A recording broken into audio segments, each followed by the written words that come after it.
Hello, Lori Kathleen Clark here, and welcome to my studio where today we're going to needle felt some little mushrooms.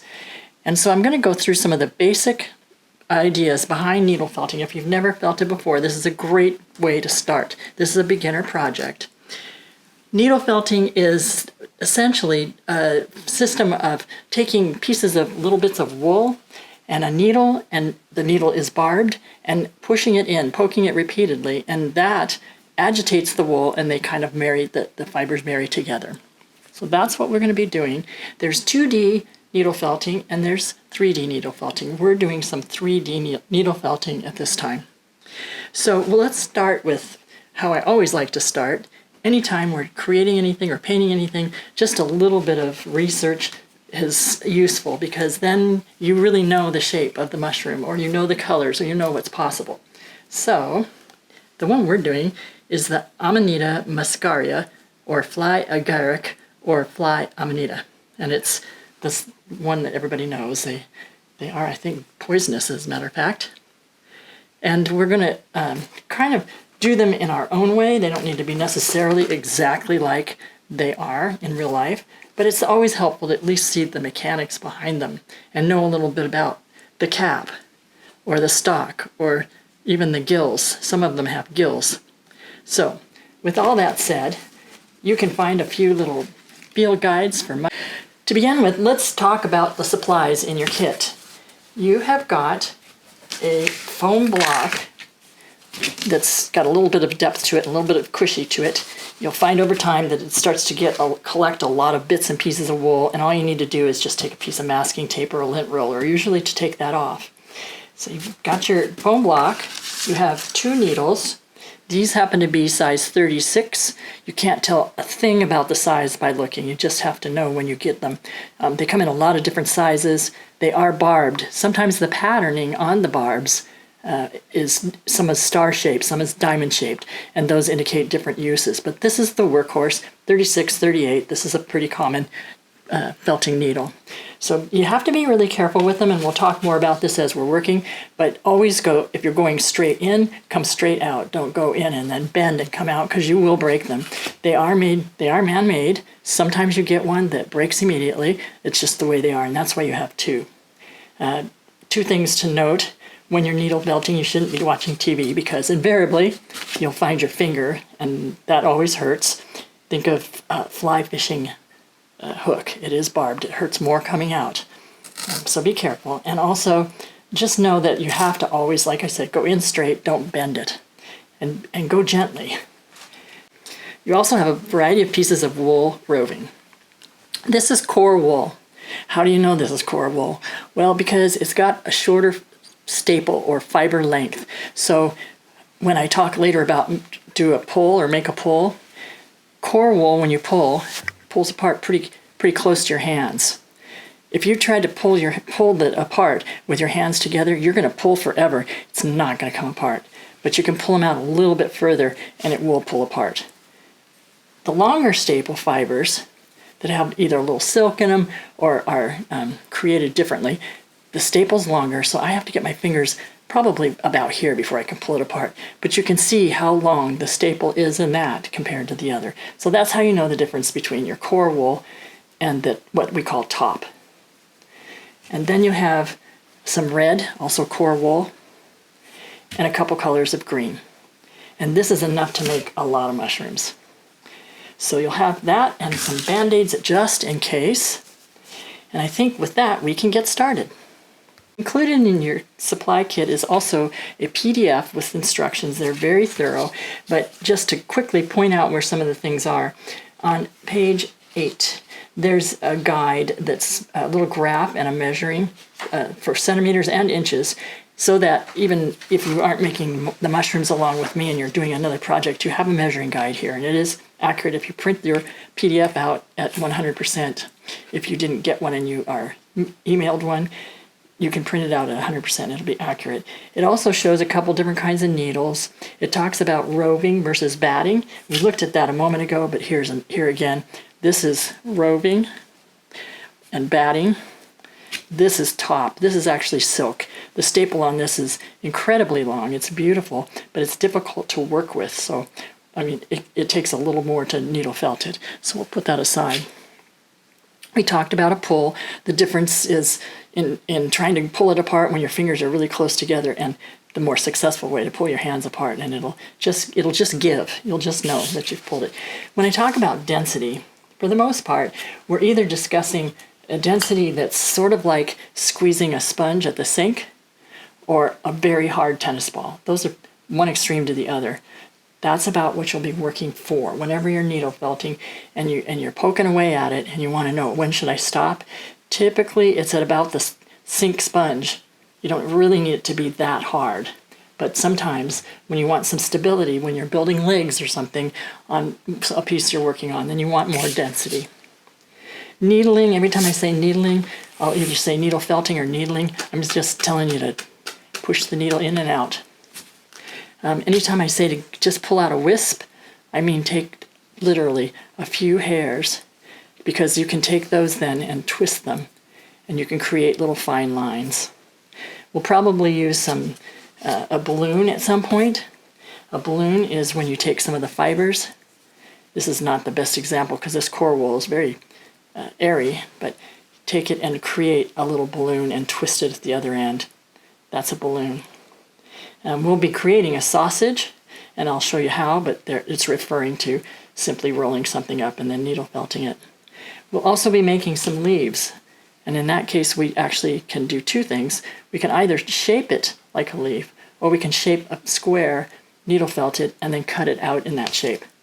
And then finally we're going to do some spots and dots. Wisp for a spot or a dot is created by pulling out into fine wisps, twisting, and then rolling until you have a little tiny ball, and you think it's way bigger than you need. But when you start to needle felt it in, poking and poking, it gets smaller than what you think. So start out with a little more than you think you need. And I think that's it. I think now we can really get started. So find in your directions, the first page where we began is to make the mushroom pieces. And we're going to start with a dome shape, and that's the green piece. And we're going to create a pole of the green yarn, and then we'll start molding it and needle felting it into a little dome shape. Mine initially was 1 1/4 inches tall by 2 3/4 inches. Your little block is smaller than mine, but I'm doing this so that it's not as disruptive on camera, being that it's got edges that I might fall off of when I'm filming. And at some point I'll probably bring up my favorite block, which is not a block at all, but a piece of burlap, and it's full of rice. All right. Let's get started. I'm just going to make a pull. So I've got my green, and I'm just going to pull until it comes apart, and that's a pull. I'm going to use one pull's worth and create a little balloon shape like this. And now I'm going to start needle felting that. I'm going to hold it together at the base, and I'm going to start poking, but you need to really be careful at first, until you've started to kind of get a feel for this, to remember where your fingers are. So go slow until you're more confident. And I'm going to switch over to my other felting mat because you can see better the colors. And there I did it. Every time I'm the one. And so what I'm trying to do is just kind of roll and poke, roll and poke. I don't want a ball because the bottom needs to be flat. I'm creating the base for the mushroom. So I'm creating a little dome. And you just make it as big as you want, but I'm going to use this full pull. And as I twist it and turn and poke, it starts to take its shape. I'll turn this sideways so you can see. I have a lot down here in the bottom still, but I can tuck that up and poke it in. One thing to be mindful of, you should probably always constantly move whatever it is you're needle felting, because if you don't, it will become married to your piece of felt or foam. So you can poke and poke and poke, and next thing you know, when you go to pull it, it's stuck. Nothing to worry about really. You can just pick it up and fix the wispy bits that come out when you detach it. But just to keep from having to do that, just move it a lot. Now I'm just going to keep going from the bottom here, the base side. I'm trying to make it flatter because mine was pretty poofy there. And I'm still just rolling and rolling. and trying to get the base as flat as I can, because it needs to be able to stand and not fall over. They tend to end up kind of top heavy, so if you don't get your bottom flat enough, it's going to fall over. So let me continue with this off camera, and you can continue with yours. So as you're needling this little dome, particularly on the top, it might distress you somewhat to see those pokey holes, but I can tell you that they'll go away. The best way to do that is just put the ball or the dome in your hands and just give it a little roll. That actually sometimes helps you with your felting process. It condenses it quicker. You see there, they're mostly gone. There are thinner needles that you can use, but the holes won't, it won't retain the shape of those pokey holes. And I continue on the top, but I don't want to do it so much on the top that I change it to a pancake instead of a dome. But I can felt from the bottom a lot because I want it to be good and flat and solid.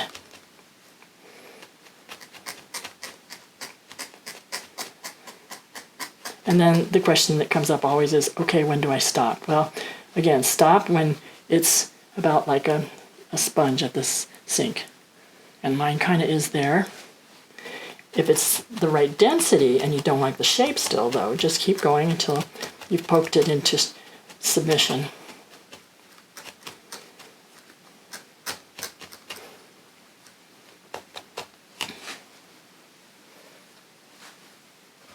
So here are a couple examples of ones I've done in the past, and you can see, I hope, by how when I squeeze it, how much give there is. And this one's a little denser than others have been, and there's a lot of wool in there, a lot of different colors in there. But it's still, after all that poking and that density, it's flat on the bottom and domed on the top. Because we're going to be putting this other mushroom on, the mushroom stem up on top of that. So it needs to be good and solid so that it can accept the weight of a stalk and a cap. So I'm going to just keep poking at mine, and you can just keep poking at yours, just keep poking along, and we'll come back in the next segment. If you're the impatient sort, like I am, you'll eventually get to a point where you're going to want to know about tools that make life quicker and easier. And here are a couple things. Once you get more proficient at this, you can actually hold 2 needles in your hand at a time and poke with 2. But thank you very much, Clover and several other companies. You can buy these multi-needle tools that, if you get them turned to the right way, they have a little safety cap feature on them that makes it so that you have to turn the shield. But you see here, that is 6 needles. That's at least 6 needles. This is much more deadly. You draw a lot more blood with this, but it does speed the process up. You have to be somewhat careful with how you go in and go out. I've actually broken some of the needles off of this, but it does. You can push it down, and it goes. All those needles go in at once, making it a lot quicker. Now, there's something I should say about needle breakage. If you're poking along like this and your needle breaks inside this piece of felted wool, you do need to make sure you find the other half and not leave it in there for some poor unsuspecting person to find later when they're fondling your mushroom. You can also take that broken piece and both pieces of it, wrap them with masking tape, and throw the whole works away. That way somebody doesn't find it when they're emptying the garbage either. Okay, I think mine is to the density and shape that I want. So the next thing we're going to do is build the cap, and it's done very similarly.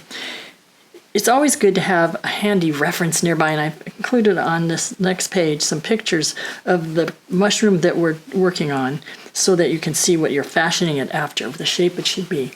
Take a piece of your red roving, this is actually core wool, and you're gonna do a pull that's 4 3/4 by approximately 2. It came in about a 2-inch hank anyway, but 4 3/4. So that is essentially a pull. If I were to pull on this, it's probably going to pull apart at that, and it did. Now, same experience, maybe just this time pull the fibers apart a little bit so they're wider in the center. And then when you make the balloon, just pull it way down at the bottom, nice and tight at the bottom, so you have something to hold it by, and do the same thing you were doing before. The only deviation is, as we're doing the cap, rather than just flat, it's going to be concave. So you'll needle felt the bottom more and more and more until it becomes like a mushroom cap. Okay, so I'm going to start with my same size needle and continue to roll it and turn it and poke the wispy parts of the where I was holding on to the balloon in and create a cap.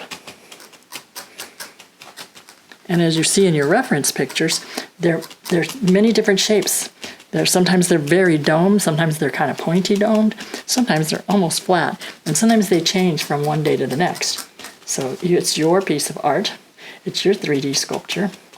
You can give it the character you want it to have. Now you see I just rolled mine over and I'm poking from the back or the bottom at this point. Again, just like before, trying to keep it round, trying to keep the bottom flatter than the top, trying to keep the top domed. So that's a lot to think about and a lot to manage. And you certainly don't have to work as quickly as I'm working. I've been doing it for a while, and for the sake of expediency, I need to work a little quicker than you do.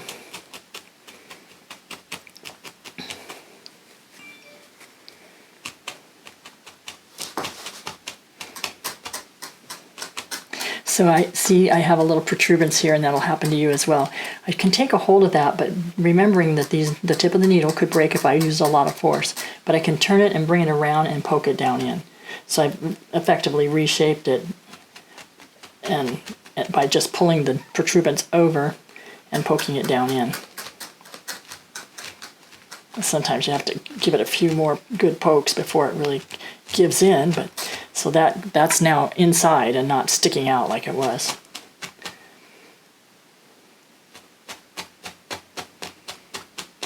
Okay. So it can be a little less dense if you'd like, and sometimes that helps so that when you go to put it on your stem, if perchance your stem grew beyond the size you thought it was going to be, and the cap now needs to go over more, if you leave it a little less dense, you can do as I'm doing here and sort of tug and pull and create that cap shape. And again, if there's pokey holes and it bothers you, you can always just roll it between your fingers, between your palms, and that will also felt it quicker. Now, if you were doing something more elaborate, and this was had something that had gills, you could very easily do that by adding a piece of white now, and poking it to attach it, and then making ridges in it. But that's a little more complicated, so we'll just do a normal flat cap.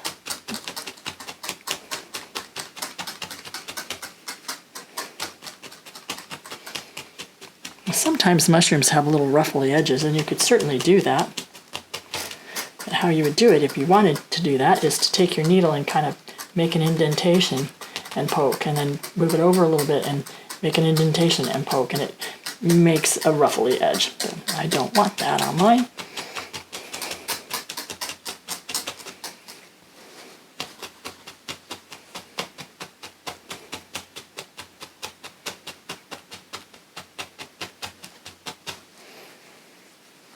I think mine's getting about where I want it to be.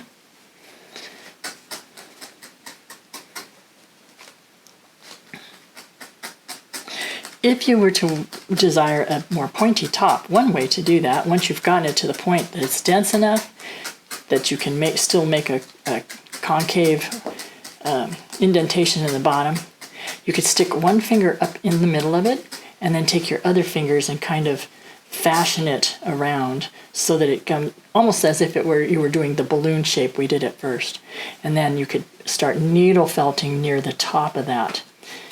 And then it will begin to get sort of a pointy cap. And so I'll continue with mine that way just to demonstrate. But if you want yours to be flatter, certainly no need to go to this extreme.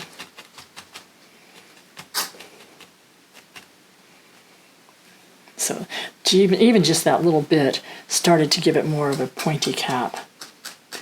I don't want to make it so dense up here when I do this that it's attached, because then there's not a concave space in there that we're going to put our mushroom stock into.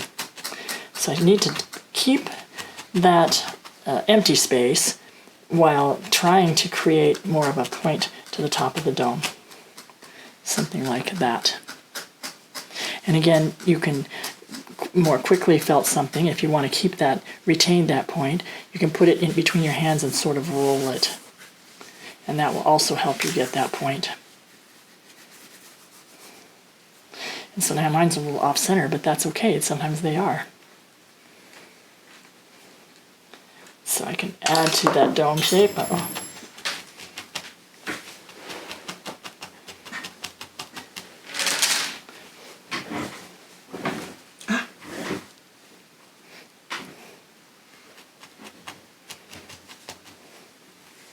Okay, and once I've created that point, I do want to go back in and really reestablish that openness in the center, because I need to have a place to insert that stalk. But I can still cup it. So before I was trying to create a point, now I could cup it and needle felt into the center repeatedly, and that's going to accentuate that point, create that openness that I need, and also give it some more density. Of course, now it adheres itself to the mat, so when you flip it over, you wind up with some little wispy bits. And that's okay. We can just go back to needle felting from this side for briefly, or again, you can rub it or roll it.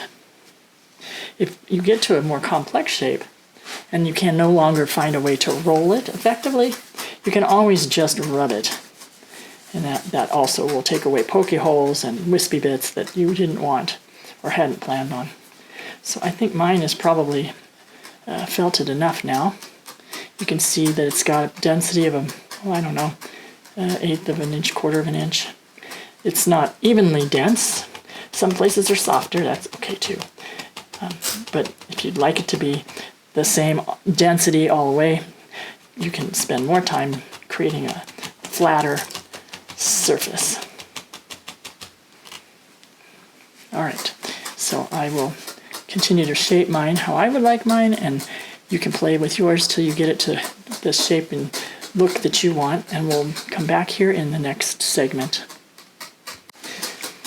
If, like mine, you get to a point where you want the edge to really give the edges some attention, one thing you can do to get the edges to sort of get that three-dimensional roll, how they have a little bit of a curl, is to gum needle felt right up to within about a quarter of an inch of that edge, and it just will make it begin to roll inward and sort of give it that cupped, rolled, mushroomy edge, where it's a little thicker than the rest of the cap, right there where it rolls.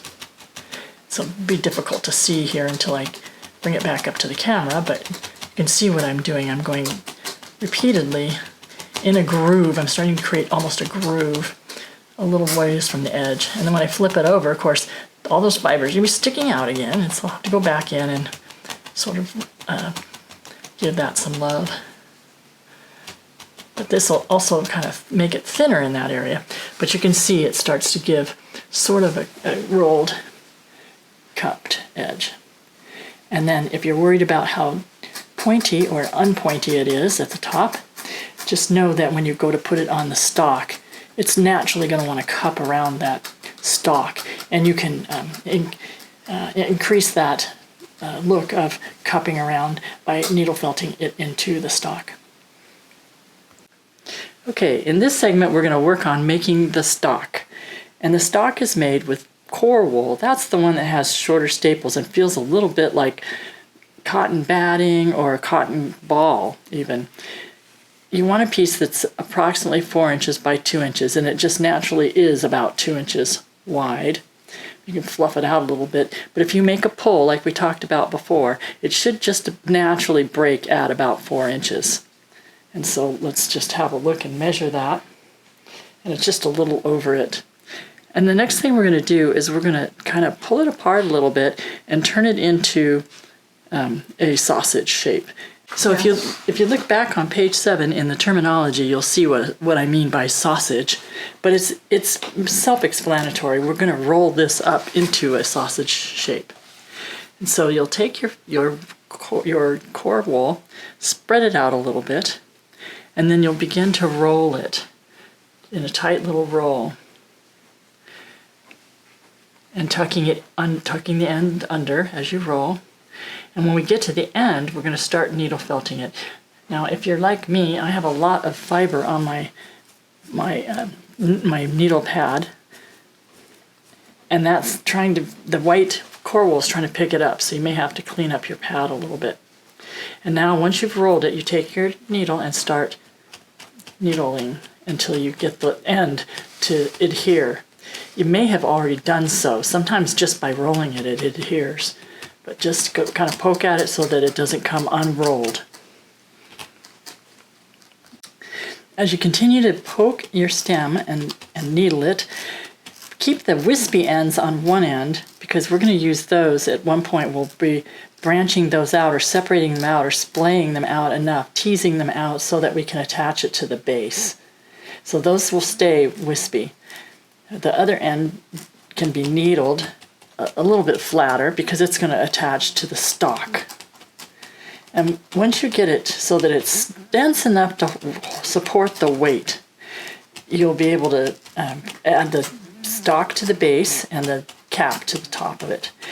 But know that when you're needle felting, generally speaking, whatever you felt is going to be about 1/3 less in size than it was when you started, and sometimes as much as 2/3 less. So if it looks enormous comparatively to your cap and to your stalk, not to worry, because by the time you're done needle felting it and shaping it, it's going to be a little bit smaller anyway. And while you're needle felting, remember that mushroom stalks are not necessarily stiff and straight and even all the way up the whole length of the stalk. They'll be thinner in some places and a little bit curved, and some of them are really curved. So it doesn't have to be perfection.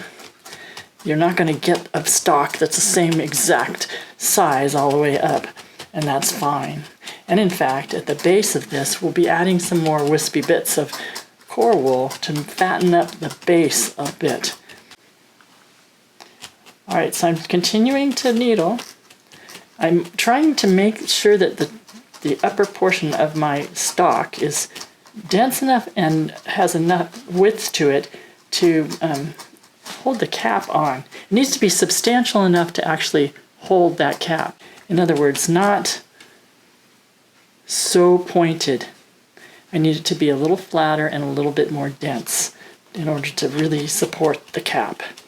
Because when we attach that cap, we're going to be attaching some little dots on top of the cap, and it needs to be able to be poked at without falling over, because the top of that stalk is not sturdy enough.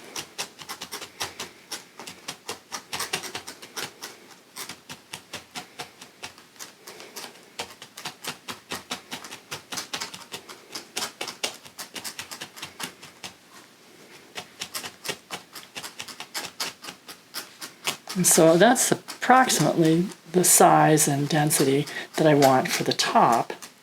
But the bottom needs to be even thicker, because that's just too consistent in terms of the width of it all the way down. It just wants to be a little fatter, a little beefier at the bottom. And depending on the style of your particular mushroom and how you want it to look, it could be even beefier yet.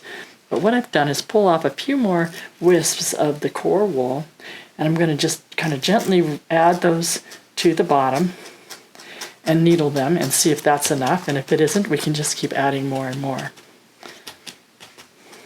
And I keep the very bottom ends loose and wispy, because I'm going to need to be able to splay them out or tease them out and attach them to the base in the final stages.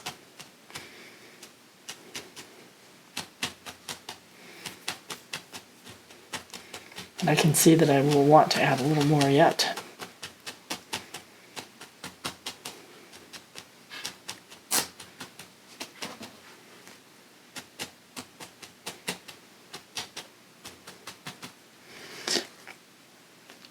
I can also make the top of mine a little narrower in order to just get the contrast I want in terms of the widths.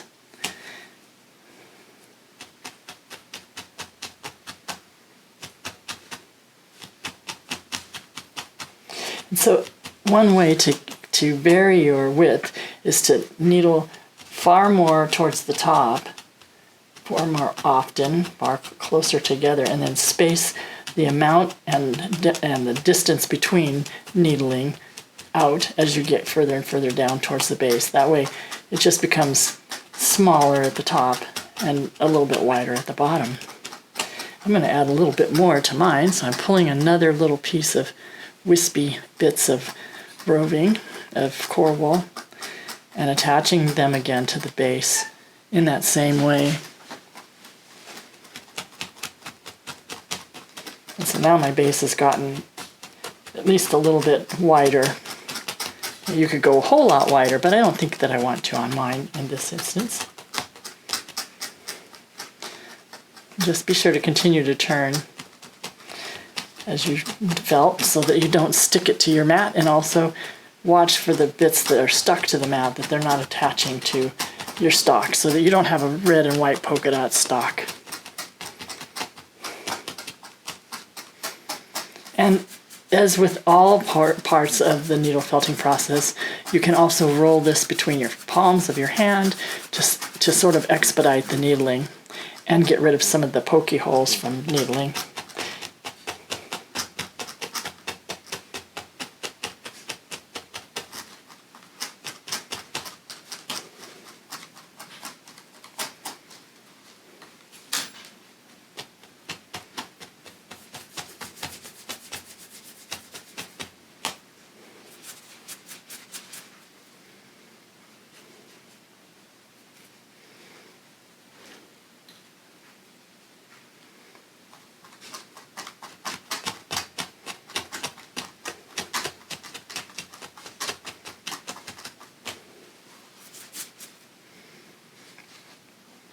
I feel like mine is probably dense enough to carry the weight of the little cap that I made.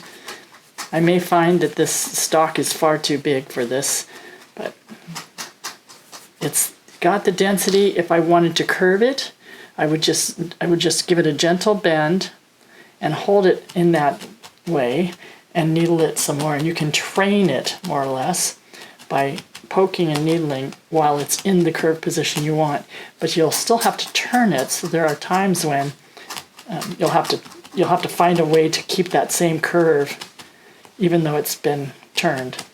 So in this case, if I want to retain this curve, I can hold it like this and needle, and then when I turn it, I may have to hold my finger there and make sure that I've got this lifted up so that that same curve that I just created is retained.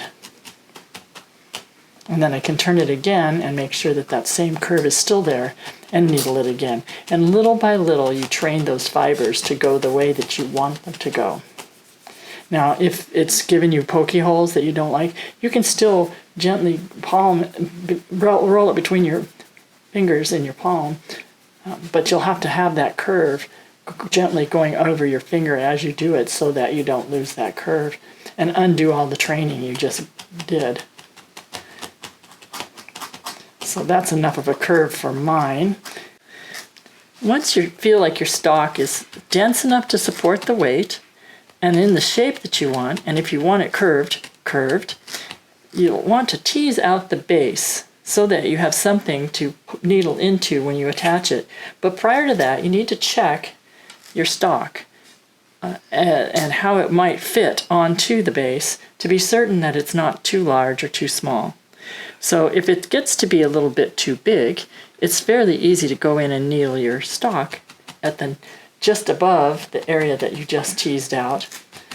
And then when you go to attach it to the base, you'll be able to get it to fit on there appropriately and have enough of the base showing that you could tell that it's sitting on a base of green. In the same manner, you'll want to tease out the tip of your stock that you're going to attach to the cap and just have a little check to make sure that it really fits in there and will support your cap and is not too fat or too thin.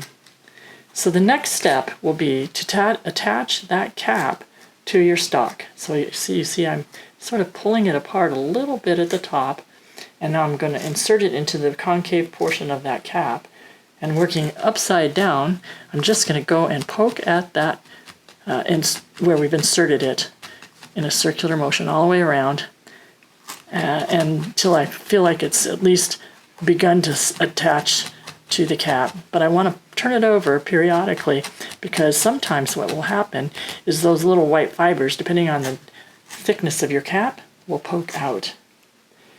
And that's from needle felting it to the cap. So then what you'll have to do is turn it over and sort of gently poke those back in. Be careful doing that, because you don't want to poke yourself, and you're not always certain where your fingers are when you're holding it up in the air like that. So you can also lay it down and kind of poke at it, and sometimes you can just rub those back in. But just know that by poking them from this side, they may reappear on the other side in places you didn't expect. You could also always just put more red fiber on the top. But once it's adhered enough to not just pull off readily, you've really achieved what you needed to anyway, and there's no need to continue to poke. You can also very gently poke from the top, but do it slowly and carefully so you don't injure yourself. And so now my cap is attached. Now, in later stages, you could go to great extremes in terms of how you want that cap to sit on there, whether you want it to be rounder or pointier. There's a lot more you can do and fashion with just this needle, and sort of artfully approaching where you stab. So if I wanted that to be a little pointier at the top, I can still do that. All that shaping that we did earlier on the cap by itself can be augmented at this stage even yet. In the next segment, we'll be attaching the whole entire mushroom cap and stalk to the base. So in beginning to attach my stalk to my base, I noticed that my base is really quite small.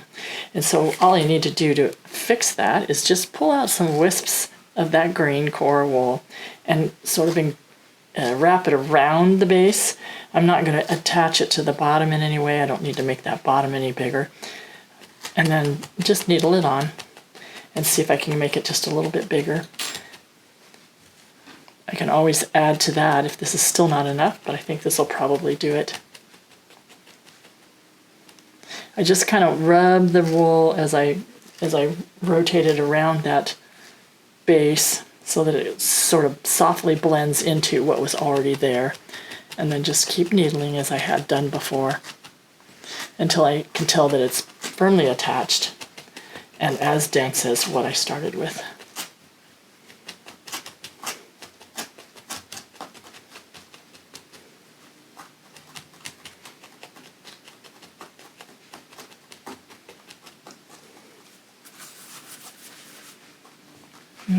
Roll it between my palms to smooth it out, and now we have a base that is enough to support that stalk.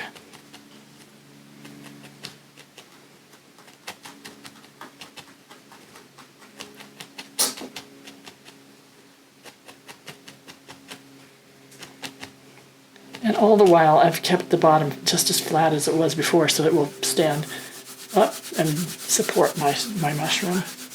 Alright, so now that I have my base substantial enough to support what I've created here, I'm going to do the same thing I did before on attaching to the cap, but a little bit more even yet. I'm going to really tease those fibers out because I want it to be wide enough at the bottom to really support all the weight of the mushroom, even though it's just a little bit of wool and doesn't weigh very much. You want to make sure that your mushroom isn't going to fall over. So I'm going around the bottom of it now and needle felting it at the base, to the base, wherever the fibers I've teased out splay out beyond the stalk itself. So I'm coming right up to the bottom width of the stalk and poking and going all the way around a number of times until I know that that is attached. I don't have to go all the way from the cap down to the bottom. I don't want to go down. I don't want to go in horizontally this way. I want to go in more or less perpendicular to the stock this way. And continue to turn, rotate and poke until I'm assured that it is now adhered to that base. And then I can do the same as I've been doing and roll it between my palms to kind of smooth out those little pokey holes. And I have a mushroom attached to the stalk, and the cap is attached to the stock is attached to the base, and it stands up. In the next segment, we'll decorate our little mushroom. All right, to create the little spots and dots, we're going to take a piece of the merino wool. That's the one with the finer, longer staples, the one with the long fibers that feels a little more silky. It has a distinctly different feel from the core wool, and it's actually a little brighter white than the core wool. We're going to just take a little wisp. I've supplied you with far more than you'll ever use. Take a little wisp and then just sort of spin it between your fingers, rolling it into a more dense fiber, and then roll it between your fingers. Now that piece that I had was entirely too much, but just you can take a little bit smaller pull and roll it up into a little ball between your fingers, and then we're going to start putting it on top of the mushroom cap. And the technique for that is a little bit of an interesting technique that we've not used so far. So you're going to go ahead and poke it into the cap carefully, and because it's not on the felting mat, it's up in the air between your fingers. You're going to have to be very cautious about where your fingers are. But you poke into the center of that white, and then you take a hold of a piece of it and swirl and poke it down. And then take another side of it and swirl and poke it down. Swirl. So you're gathering it with your needle, swirling and poking it down. And what that does is it begins to push it down into the cap. And the more times you poke and swirl, the further down into the cap it'll go, but it'll become rounder and rounder, and you'll get it attached to the cap. It'll become a lot smaller than you thought with the piece of wool that you had. And you can create different sized polka dots. But you can see here that the technique of grabbing it or gathering your fibers, swirling them and poking them down is what's going to get you that nice round dot. And continue to do so till there's no really wispy bits hanging out. And as always, be very cautious. This is a very good way to get poked. And then there you have it. So there's one dot. Now that one was more or less in the center, which was a little trickier. You could also take your whole entire cap and lay it down on your felting mat, which of course is going to contort the shape of your cap, but only for a moment. That was a little safer way to put a dot on than the method that we had to use when we're poking into the actual stock. So here we go again. I've got my fibers all gathered, and I'm going to attach a dot right here. So I initially just poke it in, but then to shape it, again, I'm going to gather the fibers with my needle, twirl and twist and poke. Gather the fibers, twirl, twist and poke, and continue to do that until I have another round dot. Now I don't want them to be all the same size, and maybe you do, that's up to you, but I think I would like to vary the size. So this time I'm going to take a little bit less. Now that does not look like a lot of fiber, right? But it really is enough to make a dot. So again, I'm kind of gathering and swirling in my fingers and rolling it up, and I'm going to put it down where I want that spot to be. And in this case, I can lay my cap down. It's going to contort the shape, but I know I can fix it. And then I can take the swirl, poke, swirl, gather, swirl, poke, gather, swirl, poke. And now this is an even smaller dot. So I can put as many dots or as few as I want because this is my piece, and I can't wait to see what you do with yours. So now that I have my dots on the top, I'm ready to look at the overall shape of the cap and the stock and the base and make sure that I'm happy with it, because when I was applying the dots, of course, it contorts the cap and things get misshapen, and then suddenly something that I was perfectly happy with before is a different shape. So I can, at this time, everything is stable enough that I can turn and twist and poke and reshape however much I want. And in fact, maybe my ideas changed since I started this project. That's okay. You can always add to and augment and reconstruct. But for now, one of the things that I'm noticing is there's a place in my stock that's a little wimpy comparatively. And so I'm going to go through and poke it some more. And I can do that and continue to turn. Even though the cap and the base and everything else are attached, I can rework that stem. And in fact, I could add more things to it, gills, etc. Another thing is the base may have decided, you may decide that the base is a little bit small for the mushroom, or that it's too one color. In other words, maybe you want it to look more like lichen or something. If in this kit I didn't add any extra colors, but if you become as addicted to this process as I have, you'll find that there's a lot of places online where you can get some of these fibers, and I've actually included resources for that. So just as an example, I'm going to just pull off some of the other green that I've supplied in the kit for the leaves, and just kind of take little wispy parts and attach them here and there on the base to vary that color, and actually even maybe cover up some of the places where the stem attached, where the stalk attached, if that is an area that's problematic for you. So you can continue to add little bits and pieces of other colors of fiber. And in this case, I'm using, like I said, the fibers from the leaves that I included in the kit. And I'm putting it on sort of sporadically so that it looks more like you might find in your yard rather than the green from a coloring crayon box. It's not just an all one color thing.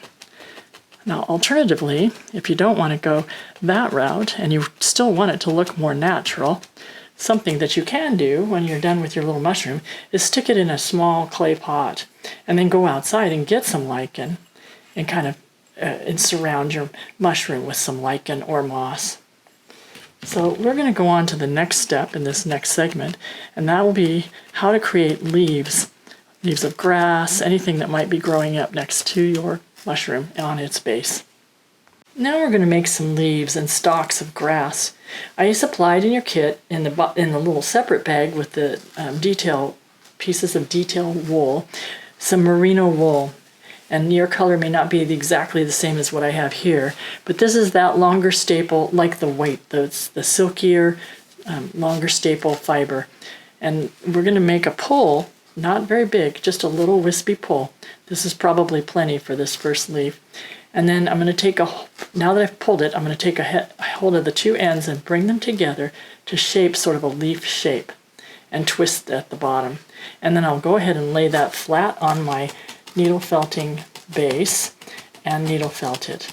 Now there are two ways to make leaves. So this first way is we'll be shaping our stem or our leaf as we needle felt. The second way, we'll create a little square of felt, and then we'll cut our shape.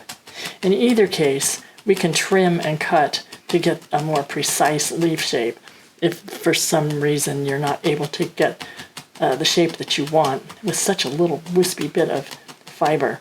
Now that doesn't look very big, but once you get done felting it, it'll be smaller, of course. And then once you go to put it on your stalk, remember that you don't have a very big mushroom here, and so you don't need a massive stalk. Maybe this is a thin, wispy bit of grass. I'm not certain if you'll be able to see on camera if I switch to the regular foam mat any better than that burlap, but let's just have a look here. So you see I'm just poking and poking because I want to make it as flat and the fibers be as adhered to one another as possible.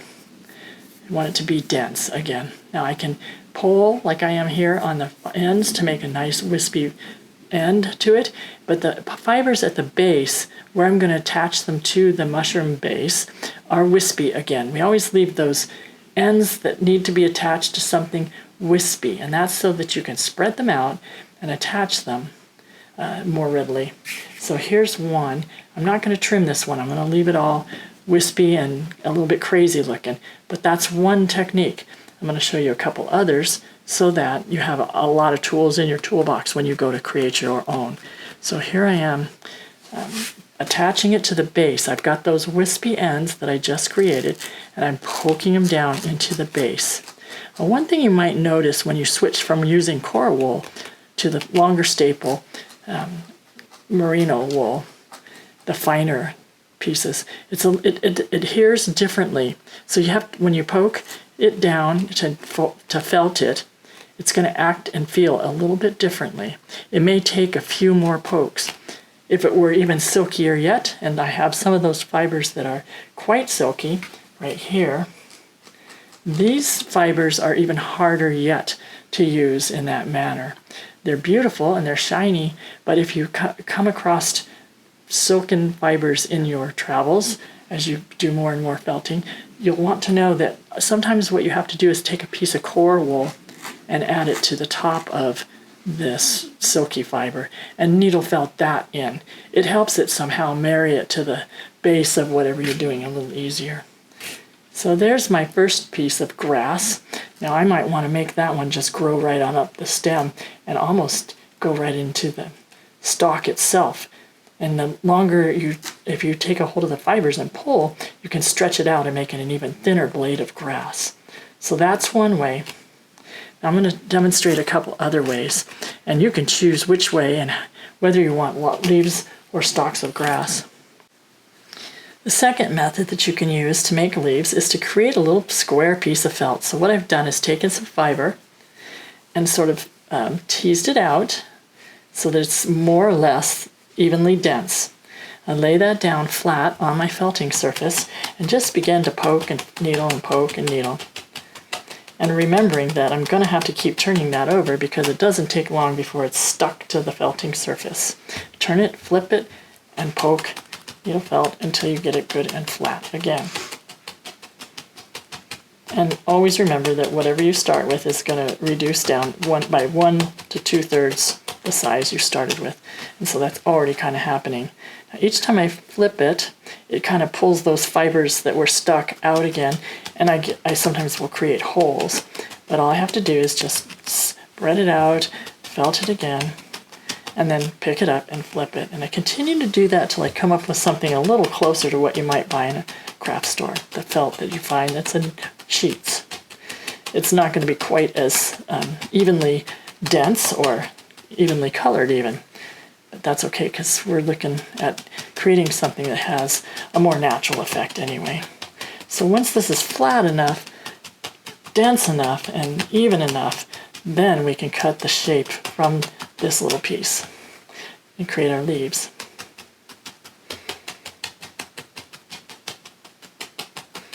Sometimes the tool that I showed you in an earlier segment that has multiple needles is a quicker way to go. Well, I know that you probably don't have this tool in hand. These are very readily available. I showed it earlier in another segment, but once the shield is unlocked, when it's locked, you can't push on it. When it's unlocked, all the needles come out at once. So now I'm needle felting with 6 or 8 at a time. And that's the way to go when you're trying to create something like this where you want a sheet to cut something from. But remember, as always, it's going to stick to your mat. You have to turn and flip it, and you begin to acquire quite a bit of color in the felting surface over time, which can be removed with masking tape or a lint remover. But here's the tool for this job, or 2 needles, but it's easily done with 1 as well. I now have 2 pieces of felt, flattened felt that I've created, and I'll be able to cut some leaves out of those. But before I do that, let's go over once more the other method, and that is to take a wisp of your wool and then take the 2 ends around and meet them at the base, almost like a balloon, but we're going to create this into a leaf shape. And of course it looks huge at the moment, but won't be long before it's much smaller, and then we'll have another leaf that we can attach. So then you'll have 2 different ways that you can approach making leaves, and you can use whichever works best for you. And it just also often depends on the circumstance, the size of the leaves, the color of the wool even that you're using. So it's not always going to be applicable to one way to make a leaf always. You can vary the method depending on and to suit the needs of your particular project. And so here you see this is a pretty thick leaf, a pretty large leaf, but if you wanted to have bigger leaves on your project, this is the way to go. And it's got some density to it, so now I can shape it a little better than I might be able to if I were to just cut it. Now, often what happens when you're creating the leaf is it begins to become very hairy and fibrous. And you can do some of the things we've already talked about, like rolling it between your fingers or rubbing on it. But you can also trim those, and I'll show you in just a moment how to do that. But here's yet another leaf. And I'll get some scissors and we can go on to the next step. In the final stages here on this leaf, we just need to reshape it a little bit. So I brought out a pair of small scissors, and I'm just going to go along and trim some of those wispy hairs off a little bit. And then I can also make a better pointed end. Doesn't need a lot of shaping. And we'll go ahead and put a vein and attach this in a moment. But the second way is to take these sheets that we've made of felt and create a leaf shape just by cutting directly out of that shape, out of that square or that flattened piece. And so we can create a number of different shapes. We can create blades of grass that are quite thin. And then we'll use these to attach to the base and make some really nice leaf shapes. Make some of them thicker and some of them thinner, some of them more round. Get a variety of shapes and a couple different colors.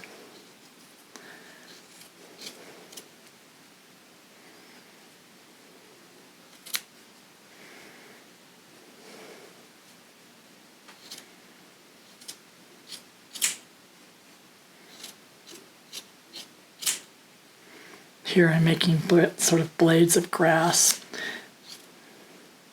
And because the variation in the density of that flattened shape that I created, some will be thicker, some will be thinner, just by virtue of the density of the felt. And then lastly, I could put veins on some of these leaves. So we have the one that I created all by itself without having to cut it out other than to trim it. We'll start with that one. I can take a little bit of a different color of fiber and pull it out into a thin strand by twisting and pulling all at the same time. And once I get it into a thinned strand, I can lay that down on top of my leaf, hold it in place, and felt that at one end, and continue to pull on it, and felt along the length of that to make a line. It's as though I drew a line down the center, and I'll show you that closer here. And you can just poke that down in, needle felt that down in. And when you do that, it also kind of creates a little divot there. So you get a little more of a shape of a leaf where it's folded somewhat in the center, giving it some dimension.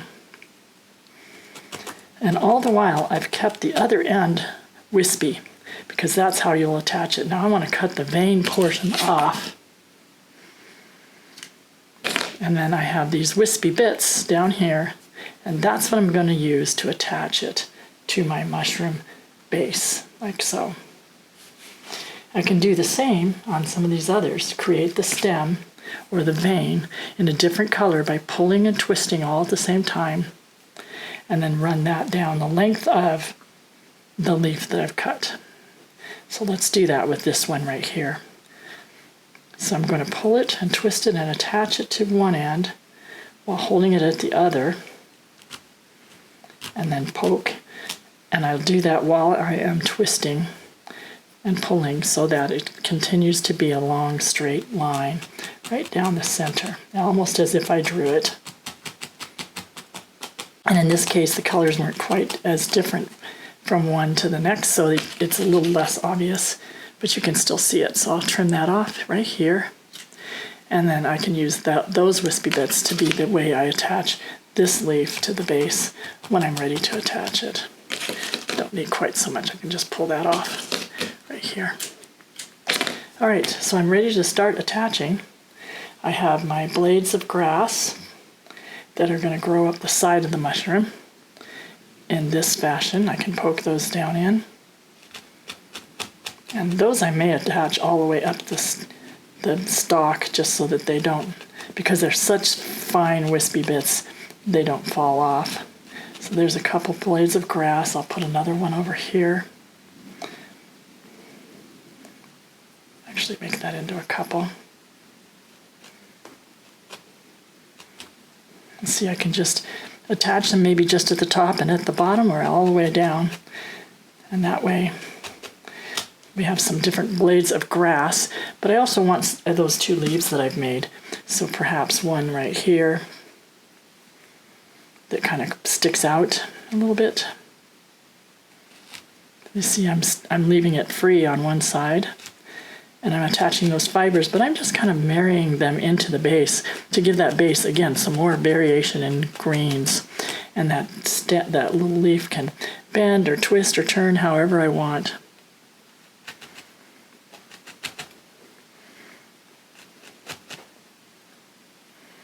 If I want to give it some shape, I can actually kind of twist it and hold it and poke in the center. But now it has some dimensionality to it. And then I can put one more leaf right below that and maybe point it out a different direction. So this is where you can fashion it to be very uniquely yours, because the leaves are going to look different than somebody else's because of the way you put them together.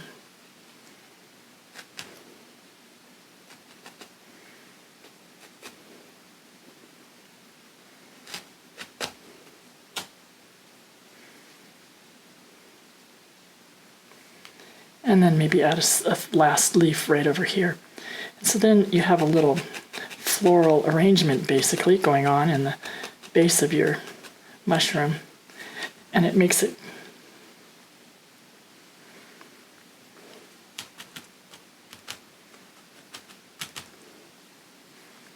so now I've adhered all my leaves.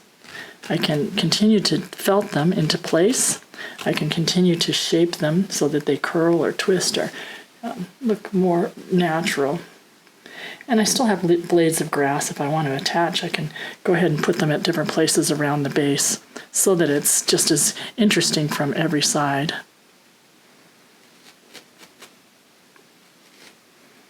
And so there you have it, a number of different ways to add some leaves to the base of your mushroom.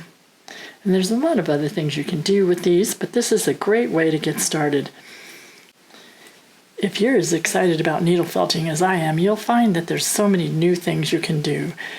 You can create a mushroom that is a little more lifelike by putting in some gills, or you can create other 3D animals, including something like Absalom here, who's made with a lot of wool, but also some jewelry pieces. So there we have our little mushroom.